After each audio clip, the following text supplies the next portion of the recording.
The bazaar is bustling in the northern Iraqi Kurdish city of Sulaymaniyah. But many merchants here say they're struggling with the economic fallout from the Kurdish independence vote 6 months ago.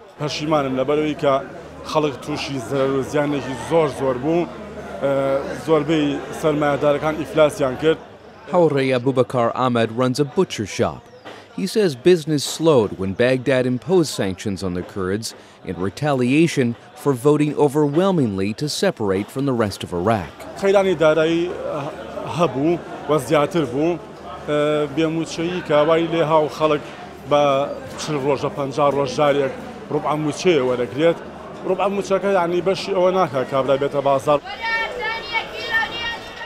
With a population of over 5 million, 92% of voters in Iraq's semi-autonomous Kurdish region favored independence in September's referendum.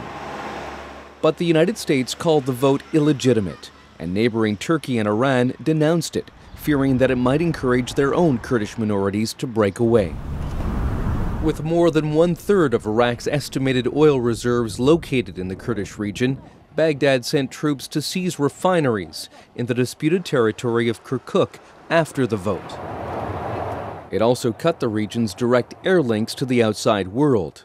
But now it is gradually lifting the punitive measures to bring Kurds back into Iraq's federal fold.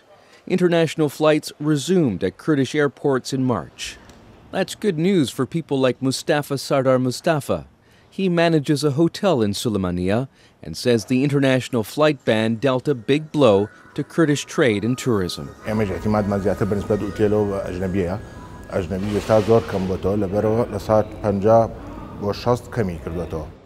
While Mustafa voted for independence, he's realistic.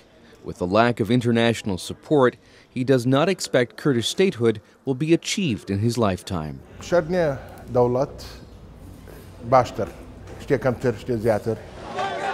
After months of friction, Iraq's central government said relations were back to normal and is taking steps to calm furious civil servants like teachers who are owed months of unpaid wages. Baghdad agreed to send money to pay the salaries of state employees in the Kurdish region for the first time since 2014. With an eye to win over Kurdish voters in May's federal election, Iraqi Prime Minister Haider al-Abadi has struck a conciliatory tone. Back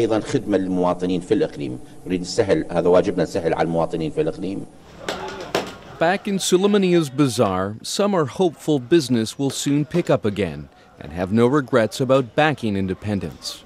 If Kurds want their own state, they had to accept the risks, says gold dealer Alan Hussein. But